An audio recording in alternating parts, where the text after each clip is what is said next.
So I mean, but if you get something that's halfway there, are you willing to work with that writer to like push it forward? Sure, and and I've worked on a couple of projects like that in the past. My experience has kind of been run the gamut from working with a professional writer who took feedback and criticism, and then in table reads was like, oh yes, yes, you're right, yes, that's true, I need to change that. To other people that I've collaborated with here in Columbus, who maybe were so attached to the fact that they had written this thing, therefore it should not change, or their idea was the best, and not being open to input. So it's kind of run the gamut, you know. Right. But absolutely, I mean, you can have a great idea and turn that into a great script. Yeah. But when you have a bad script, right, typically the movie that gets made from that is not going to be stellar. So on Savage, I mean, like, let's say, how many drafts do you think you guys went through before you went to the screen? Well, we initially optioned the first script that we got in, and then it went through probably 3 rewrites before we actually shot it. And every movie every script that we optioned and purchased went through a rewrite. So nothing that we got stayed the way it was when we purchased it. We did a rewrite on every single one of them. Even the ones that didn't get made, we did a rewrite on them, just because we knew that if we were going out pitching those scripts for money, that we wanted them to be ready when somebody said, well, let me see the script. So every single one of them went through a rewrite. What do you think the percentage, how much of the original draft to the final shooting draft, if you said, you know, is it subtle polishes, or is it like, let's lift whole things out of it and change it? Probably, I would say, after we got it, there was like a core good idea in there, and it probably changed a good 60 to 70%. Okay. From what we had.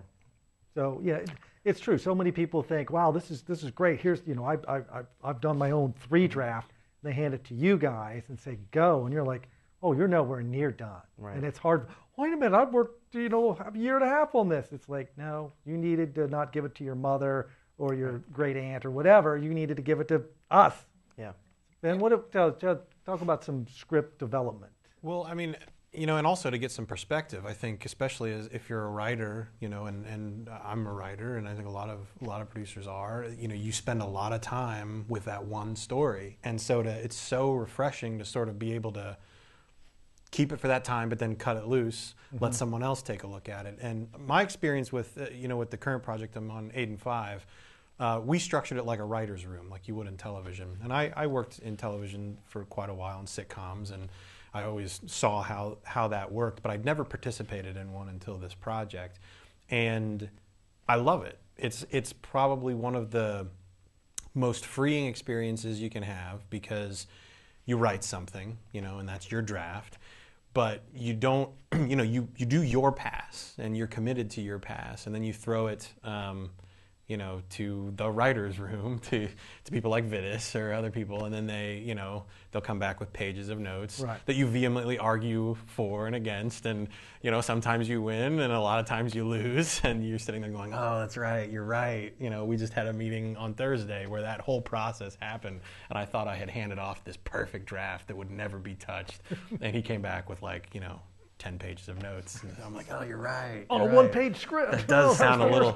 That does sound like Airplane. So, so we do have to, you know, I think that's just a natural part of that process, and it's solely about, you know, kind of getting rid of your own subjectivity, which is good. You need that when you start a process, because only you can tell that story and tell it from your perspective. But then you're not the audience. You have an audience that you're expecting to experience your story. So you need to get that objectivity onto your work. Yeah, ultimately, you know, the script is, I know several writers, it's, oh, it's just obvious. It's like, no, it's obvious to you. You've jumped from A to Z.